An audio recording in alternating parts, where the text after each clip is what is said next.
Sit back and relax. You're listening to the Wealth Tech Today podcast. I'm your host, Craig Iskowitz, founder of Ezra Group Consulting. This podcast features interviews, news, and analysis on the trends and best practices all around wealth management technology. This week, we're presenting part 2 of our 3-part series, which you could call How to Get More Value from the Software You're Already Paying For. Or in consultant speak, we're calling it the Platform Value Gap. Now, this episode is a discussion between myself and Jen Maruca, founder of Platform Value Group and a senior consultant here with Ezra Group.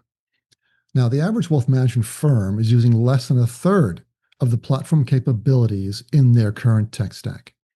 That's the difference between what firms bought and what they're actually using, which we call the Platform Value Gap. We've assigned a number to that. It could be anywhere between $85 to $130 million a year in lost value for upper-end mid-market advisory firms. Now, in episode 1, which you can go back and listen to wherever you listen to podcasts, we defined the gap and the math behind it. This is episode 2, where we're talking about why the platform value gap persists in many advisory firms, some of the root causes of the gap, advisor capacity loss, and how to identify the gap, including early warning signals, internal signs of underuse, and measuring real software usage and setting realistic goals. So if you're an RIA, broker dealer, or any wealth management firm, this series is your playbook for finding the value in your tech stack that you've already paid for.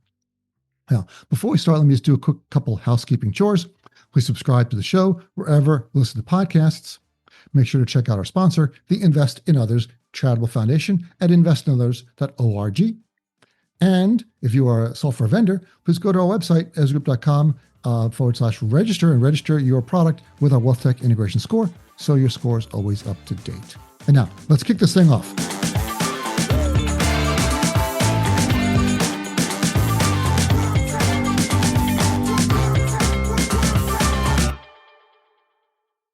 All right, we're back. I'm introducing our next guest again, and it is Jennifer Maruca, founder of Platform Value Group and a senior consultant here with Ezra Group.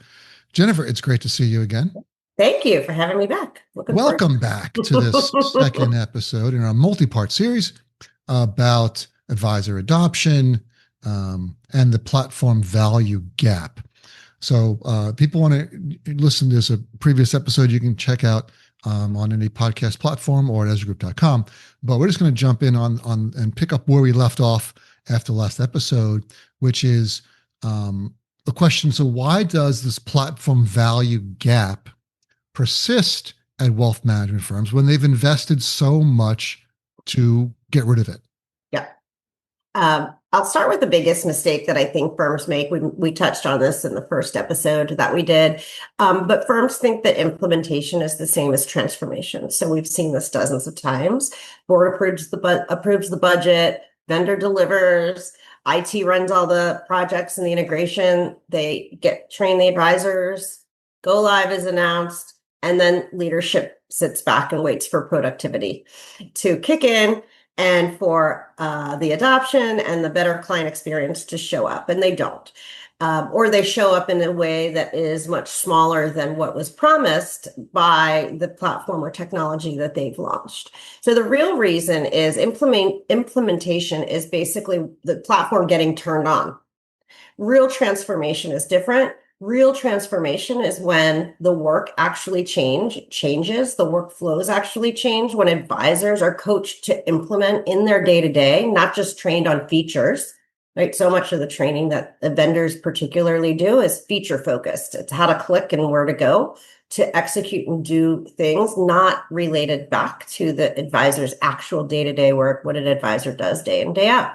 When leadership starts to define what success looks like, and then measure whether it's happening, right? These are all the signs that transformation is happening. And that work doesn't happen at go live. It happens after, and it takes on a different muscle than, or requires a different muscle than what you would use to implement and to go live, where firms treat go live as the finish line, where the platform is on. Technically, that is correct, that the platform is on, but it's not producing the value that it's supposed to. And that's really why, without a focus on these causes and addressing them, that's really why the gap will not close itself. I'm going to create a mug that people can buy. It's going to say implementation is not transformation. Because every wealth management firm needs to hear that, right? That they don't understand that those things are different. Now, you talked about some of the root causes of this problem, about why firms don't understand that transformation isn't the same. And one of those is everything seems to rhyme. So implementation, transformation, and it's due to fragmentation. Okay, I'm looking at those are the only We could do a ones. Dr. Seuss book about I this. didn't. I didn't even notice it until you just said it. All the places you'll go with implementation, transformation, and fragmentation. Right. The places you will not go, actually. But right. Right. So because most firms don't set out to create a fragmented mess of a tech stack. They made smart calls on one at a time. And in each case, it's probably the best in class for a particular issue. But what they now have, each one solved a problem. No one put it all together, and nobody experiences any of it as connected. In a situation where you have a big platform value gap. So that's the paradox that we've seen. More technology does not necessarily mean more capacity. We see a lot of swivel chair. Advisors are flipping between systems. Service teams are reconciling data between platforms. Even the custodian address changes on the account. Is it also changed in the CRM, or is that a manual process? Right. Operations is running on different systems, and leadership can't see a clear picture of adoption or workflow performance or the client experience. So firm often owns much more capacity than it can actually run. And the way that you see this is really to look around. Do you have a lot of good tools, but no single source of truth or single place where everything lives together? Does the data live in 5 different spots that you now need to say, okay, which one is the most accurate, right? Reconciliation across platforms. Do your workflows depend on knowledge in someone's head versus inside of the platform? We've worked with a couple of firms where the past couple of years where this was so true, where you have key person risk because, quite frankly, workflows have not been documented in some organizations. And so that could be a huge problem as well. Does a client get different treatment depending on which team or advisors are involved? And if yes to any of those questions, then you have fragmentation, platform fragmentation that exists. And it's not a sign of failure. Plenty of fragmented firms are growing and profitable. But the cost is what you can't see. It's the productivity, the consistency, and the scale that you should have, but you don't. And you're right there. So let me jump in. Go ahead. There are lots of profitable firms that are growing, but they're fragmented. But then the way they adjust to that is they throw bodies at it, right? And they don't have the scale. So they're really not scaling their headcount, right. But the cost, their growth, revenue is growing faster than their cost of headcount is growing. Okay. And it's an important distinction. Right. When they could be doing it with technology, and it's really scaling when you have the same number of people supporting more clients and more AUM with the same technology that you already paid for. So why not use it? That's right. Right. So, and they likely do have the technology to do just that. It's just not integrated in a way that they're able to get that value out of it. That's right. Another one of the things I say to our clients a lot is we get paid a lot of money to convert from one platform to another. And I'm happy to do that for you if you need it. But more than half the time we get called into a wealth management firm, their tech is fine. They're not happy with it because, as mentioned, it's not implemented properly. They're not trained properly. It wasn't integrated properly. The data is not good. So the technology is probably just fine. You just need to improve the way you're using it. That's right. Right. So we talk about the fragmentation. Talk about the next part of the root cause is the advisor adoption challenge. Yep. So pushing back on advisors resisting change. That's right. So, and I heard a really good quote recently and I don't know who to attribute it to, but it's advisors don't resist change. They resist a lack of value, so to say. That's not the correct way to say it. Mhm. So if you can, advisors are protecting their workflows because it's what helped them build success, right? They're like, I've been doing this all along. I'm a senior advisor. I have accumulated an asset base of $1 billion. And now you want me to change. So that's not resistance. It actually makes a lot of sense. Like you would do the same. You've built a successful business doing it one way. So asking them to change without showing them how it is better for their clients, better for their growth, better for their productivity and capacity and time. It's not a training problem. It's an operating problem, right? So newer users are more willing usually, we see, to use the technology, but they don't have a client base that's going to move the business really, or the confidence to prove that the platform is moving the business. They're using it. They just can't show you any lift within the organization. The mid-tier advisors, we talked about this before as well, are the biggest opportunity, and they're really the ones that usually get the least targeted help. The firm sends the same training to everybody, and we've done this in implementations very successfully, where you have focused role-based training.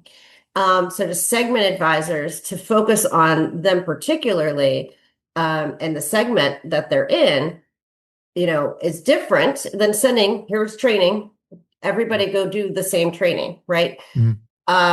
So really that if you treat adoption like a training problem and you do the same training to everybody, you're not going to see the same movement that you would when you show a senior advisor how the platform particularly specifically shows them how to protect their time and serve their best clients better. Show newer advisors how that technology helps them grow.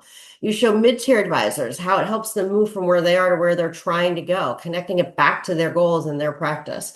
That's when adoption actually starts to move. And you can, and how you have this issue is if you look at adoption and you see it segmented across or staggered usage across segments, right? So you don't see consistent usage across segments. So one segment of the market is using it deeply and another is avoiding it altogether. That's not resistance, right? That's a problem with how each group was set up to succeed or not, or to fail. So if I could paraphrase, one of the ways you recommend training advisors differently is by type of advisor, or by length of advisor's experience.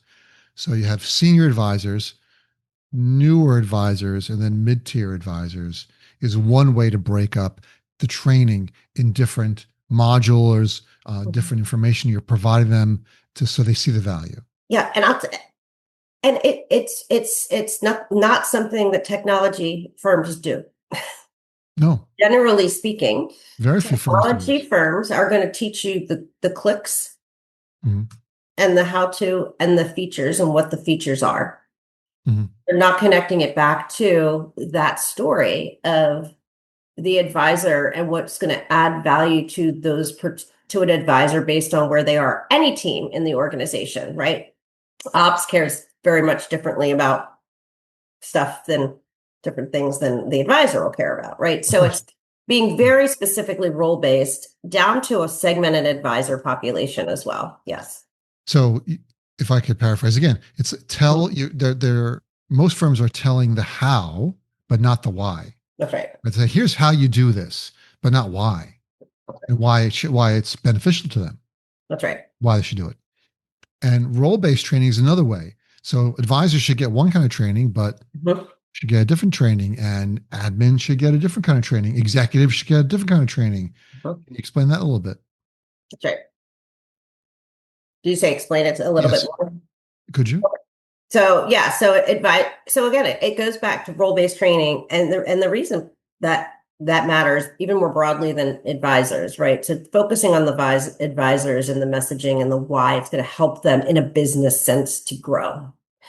At another level, you're talking about role-based in terms of workflow. So we talked a lot about workflow, but each department has a different has different set of workflows, right? So you're going to apply something different to that platform. So how operations or admin, back office, front office, middle office, whatever it is in the organization or in a branch, how do you do your job every day, right? What do you need to do successfully every day? And then applying the technology to do that job in a more efficient manner. We spend a lot of times in implementations where we've had the most successful adoption, retention of adoption rates over time is where we have done that. Very specifically said, what's the list of stuff you do today? Let's map it out in a flow chart today. And now let's talk about what that flow chart is going to look like in the new technology platform. And that's the step in an implementation or going back into after, looking at someone's existing stack. That really is what then becomes the foundation for adoption of work or of technology into your work, right? Yes.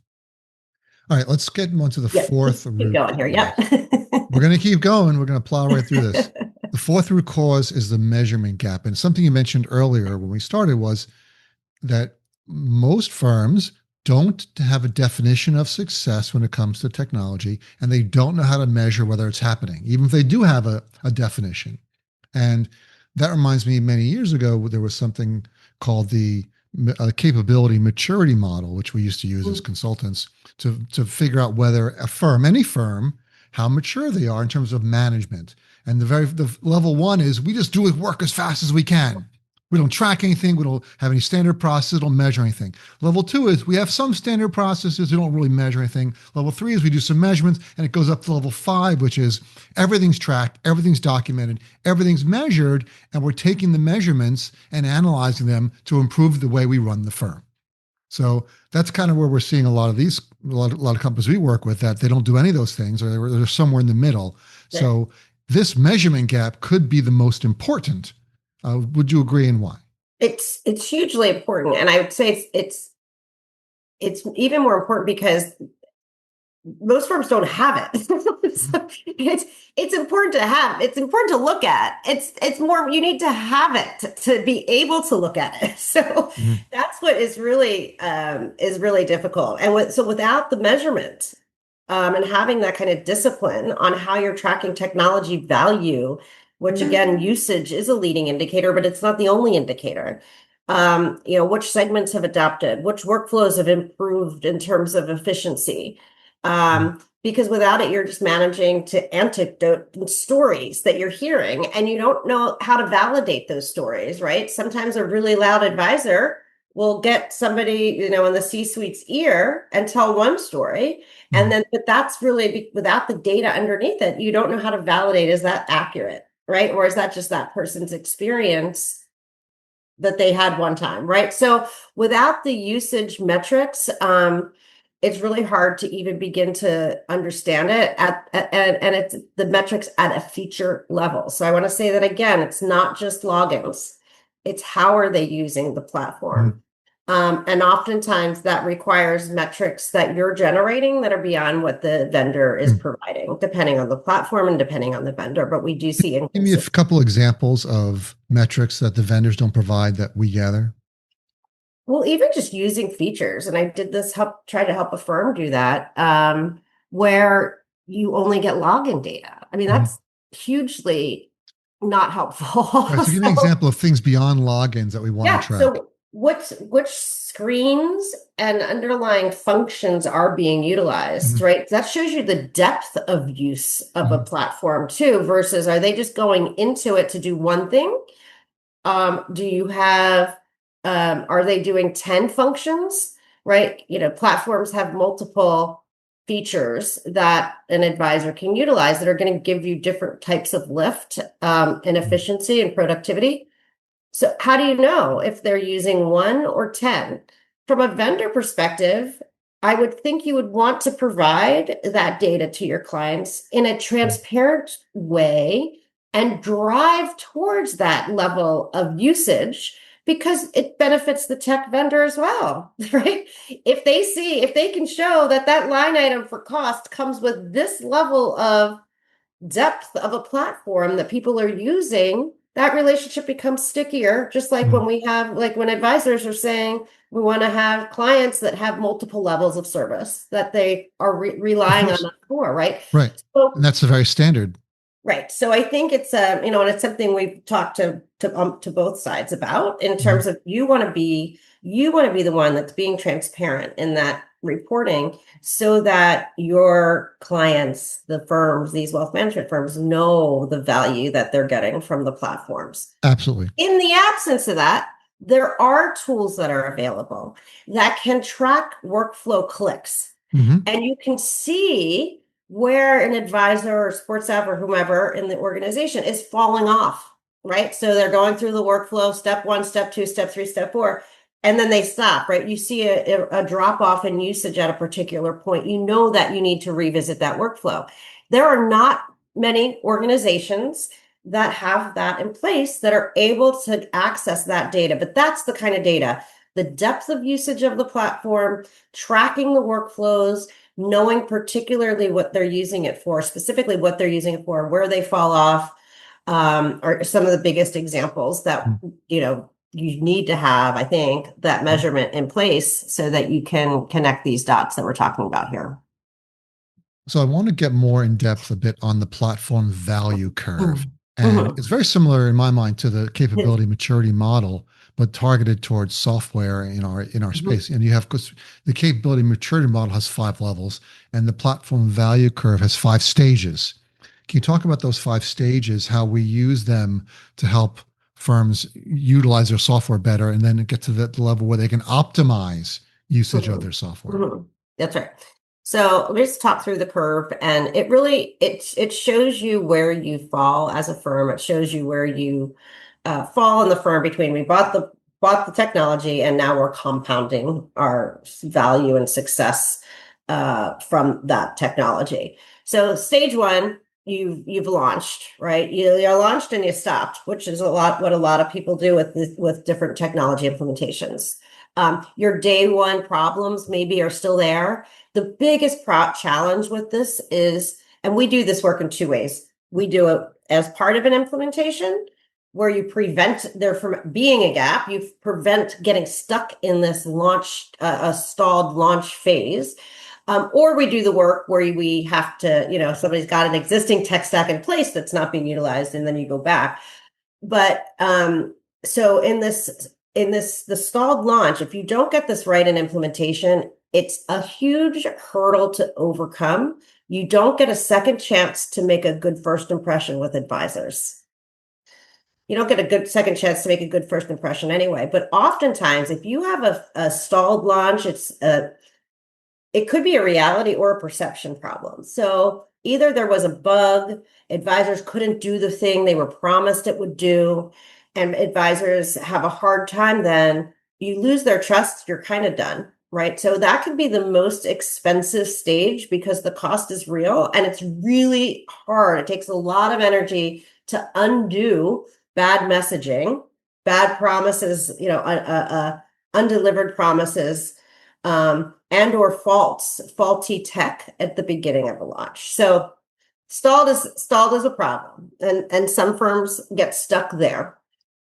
Stage 2 is tangled. I would say most firms sit in this tangled step where you have bought all these individual pieces of the platform.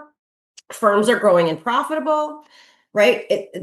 Nothing's broken. That's the challenge with Tangled, right? You're growing and you're profitable, but your technology is piling up faster than the firm has been able to integrate it. So the cost here really is the productivity and the client experience that should be there. You have all the pieces. They're just not working together. Stage 3 is connected, and this is really the turning point. This is where the investments start to show some more of those business outcomes that we're looking for. Advisors are able to work from one view instead of 5. So the hard work really here isn't technical. It's more organizational. It's getting teams with different tools and different incentives to operate using one system. operate with consistency across the organization.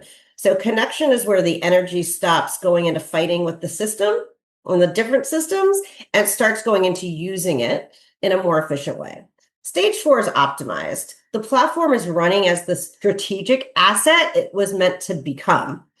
You're measuring it, and it's improving against what your competitors are doing. It's improving your performance. It's becoming a competitive advantage. It's a business performance engine. And then stage 5 is compounding. I'm going to say this is where AI comes in. Stage 5 is really only available to the firms that have reached that connected and optimized state. Mm-hmm. The firms that have done that now can grow exponentially, compounded by the productivity that AI can afford across an organization. So you go from stalled, tangled, connected, optimized, and then compounded. So most of the industry is in stage 2 and 3. Indeed. We're running out of time again. Oh, gosh. Okay. But I want to sneak in a couple more questions. So All right. we've got these 5 stages. We know most firms are in stages 2 or 3. And of course, we recommend any wealth management firms that want to improve should call us. But let's say they want to do it themselves.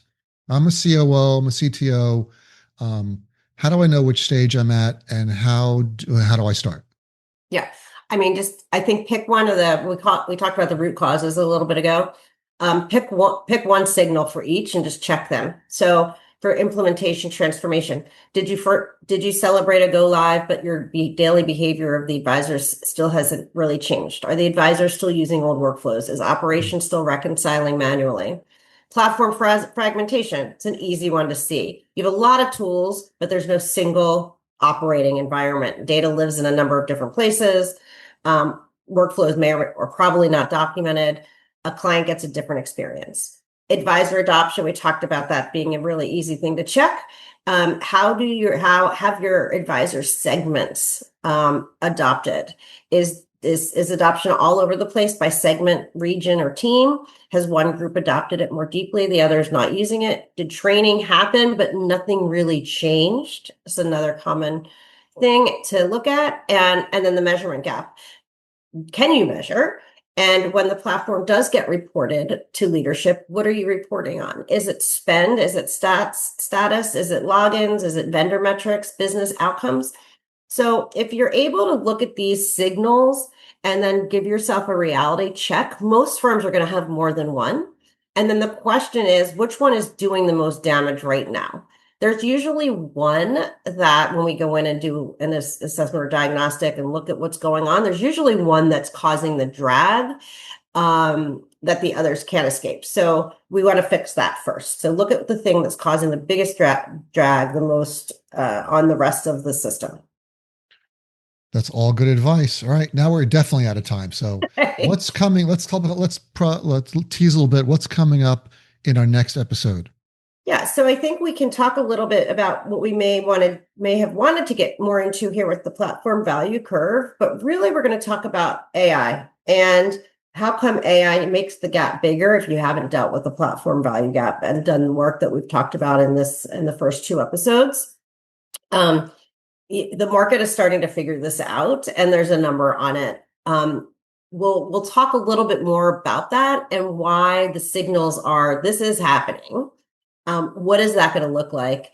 And we'll talk about how one product announcement in AI wiped $140 billion in market value for publicly traded wealth management firms.